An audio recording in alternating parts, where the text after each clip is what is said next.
Hi, and welcome to the Restorative Wellness Clinicians Corner, a video series exclusively for functional health professionals, where we interview the top experts in the latest research, products, tools, and best practices for getting your clients exceptional results. Hey practitioners, can we have an honest chat about fertility cases for a minute?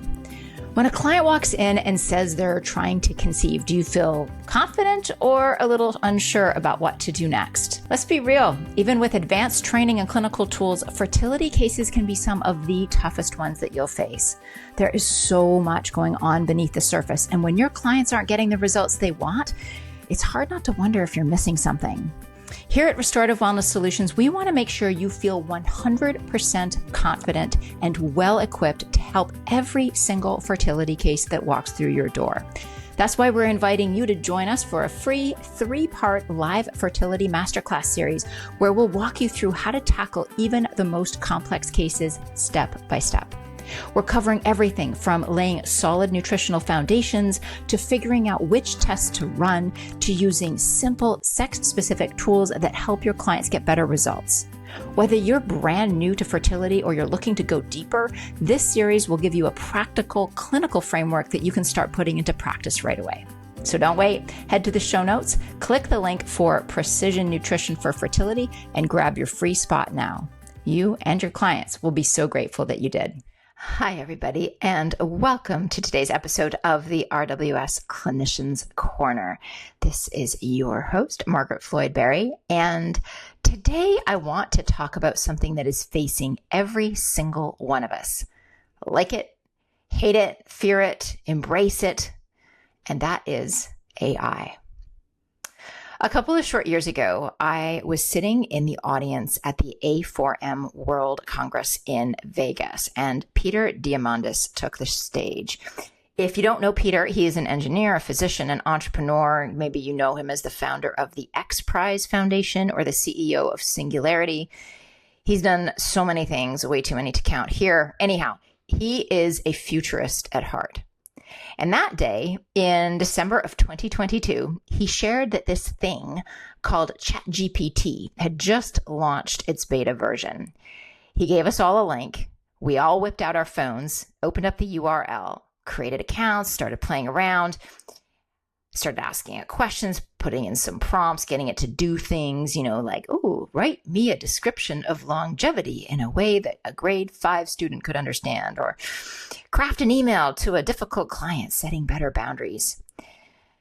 From that stage, he predicted that AI was going to transform healthcare and that essentially we have two choices: embrace it or be left behind. I can't remember his exact words, but that was the gist. I remember feeling equal parts excited and a bit honored that here I was getting first dibs at this new technology that he promised would change the world. But I also had this pit in my stomach. Honestly, I didn't want to learn a whole new thing, but I also had this disbelief. Could it really be that powerful? At this point, here we are recording this in the summer of 2025. It is hard to believe that was less than 3 years ago. I will admit, at first, I totally resisted it. The outputs that ChatGPT gave were, I found, clunky and awkward. Any of you who have been playing with this since the very, very early days probably remember it's improved so much. But once I got past the wow factor at first, the whole thing to me felt just a bit stupid. But the more I learned about it, the more I played around with it, the more it evolved, the more use cases I heard for it and experimented with, the more it became a key part of my toolkit. And now it's hard to imagine my days without it. It's honestly a bit breathtaking what it's capable of. And yet, it's not everything. And I think that as practitioners, we have to be really careful how much we delegate out to it. Now, I'm not going to spend my time or your time going through all the ins and outs of how you can or can't or should and shouldn't use AI in your practice and your business. I am certainly not the self-appointed AI police, and things are evolving so quickly. Who am I to comment? But there are downsides to this and things I think we need to be really careful about, especially as thoughtful, caring practitioners. So the other day, I was casually swiping along on Instagram when I came across this clip of Stephen Bartlett from Diary of a CEO. If you don't know that podcast, it's a fantastic one. And he was interviewing Simon Sinek. I'm sure you know Simon. Simon was talking about AI, and he comments on how we all know the saying, it's not about the destination, it's about the journey. But when it comes to AI, it's like we completely forget about the journey and everything becomes about the destination. And as he explains, he doesn't become a better person because a book with his ideas exists in the world. He becomes that better person because of the struggle inherent in writing the book. And I have to admit, this insight really stopped me in my tracks. Let's just take this solocast as an example. I could have AI generate the transcript for it, right? I pop in my ideas. I ask it to craft a monologue for me that captures ideas X, Y, and Z. I explain my audience, and I can have it generate something that's pretty decent, and I can have it generate that in minutes. I'd probably edit it to sound more like me, but if I've done a bunch of these, and at this point I have, of course, I can upload those old transcripts. I can have it reflect my voice much more accurately, and that's great. But how have I grown in the process? I haven't. I've simply knocked a task off of my list faster than I would have without AI. And honestly, probably with a touch less humanity, less connection, and less integrity. But me, like Margaret, the practitioner, the writer, the thinker, I haven't grown at all from the experience. In fact, I saw that Instagram reel right as I was about to draft the text for last month's solocast, and I had done exactly what I described above. I had already used AI to create a script for me, and after hearing Simon explain this, I went back, I read it, and I just deleted the whole thing. I started over in my true voice.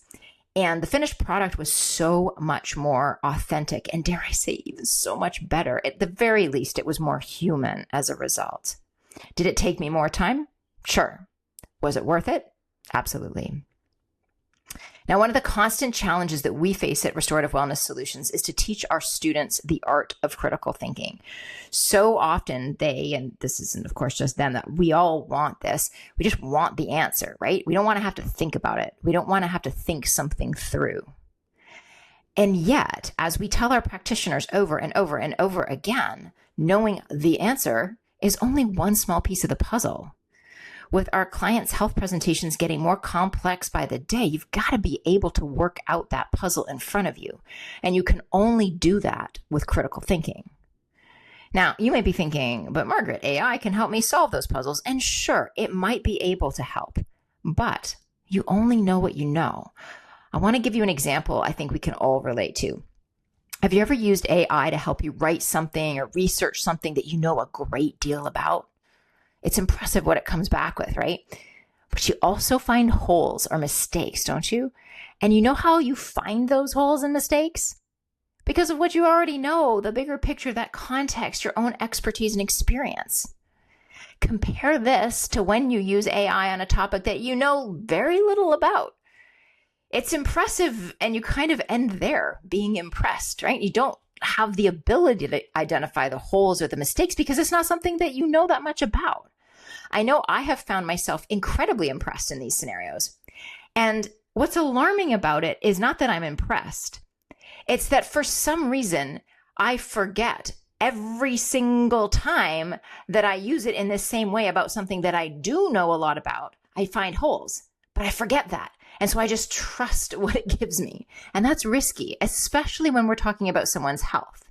Are you crafting a marketing email? Like whatever. But coming up with protocols for your client, that is not something you should just blindly delegate out.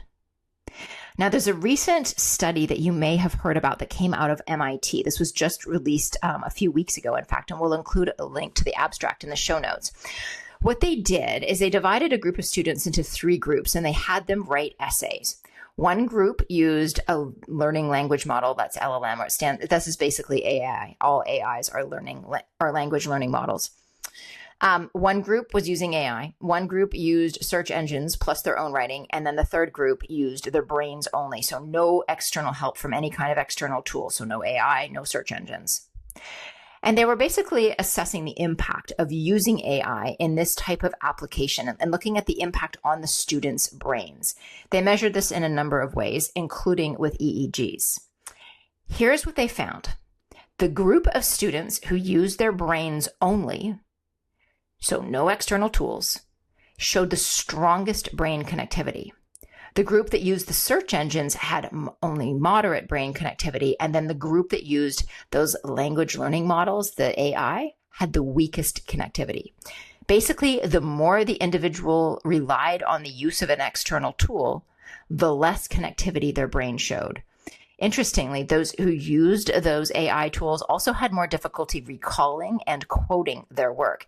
So this shows us that while the output might be fast, it's not actually reflective of true learning. And in the abstract, they say over 4 months, LLM users consistently underperformed at neural, linguistic, and behavioral levels. That's alarming and definitely a word of caution. But does this mean that we abandon AI? I think that would be foolish. And I believe the magic is when we combine both our critical thinking and we leverage AI in a really smart way. The two together can be incredibly powerful. We can't delegate our learning, our thinking, or other elements of our struggle to AI and still get benefit from it. We can use AI to help us in those areas, but we still need to do the hard work. We need to embrace the struggle. We need to write the book ourselves. We need to figure out the hard problem. We need to build that complex protocol. We need this to be better, and we need this to make better use of AI. We need this to be better to build ourselves as better clinicians, better business owners, and better humans. I just want to share an example of, I think, what this can look like, and I'll use the writing of this solocast to illustrate the point. So if I'm going to go and delegate the writing of an article or the solocast to AI, I would simply input my ideas, explain the audience, give historical examples if they exist, tell it you're an expert copywriter for, XYZ. AI then goes and does the work. And yeah, it does it fast, freaking fast. Maybe then I go in and make some quick revisions, or I might even just ask AI to do them for me. But the heavy lifting, it's all AI. Job done, time saved. Got it. But me, all I can claim is that an item on my to-do list is checked off. And maybe if that MIT study is giving us any hints, I might actually be losing things in the process. I might actually be sacrificing brain connectivity and some neurological functions and neurological assets. So I think a better use of AI is this. Let's use it as a thought partner to help bash out some ideas. Maybe I'll have it quiz me on some things to get the juices flowing. Maybe have it do some rough drafts and outlines to see if there are angles that I haven't considered that I want to include. And then leave all of that. Step away. Ideally, I like to step away for at least 24 hours and then come back fresh and do it yourself. You can even go back to AI and ask for help with tidying up the grammar and such, but the heavy lifting is you.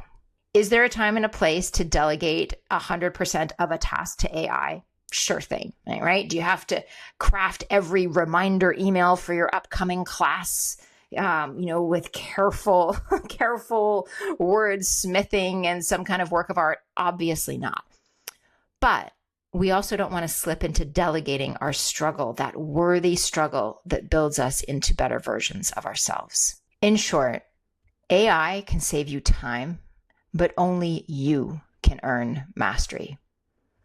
Use it to support your craft, but not to skip the struggle that makes you great.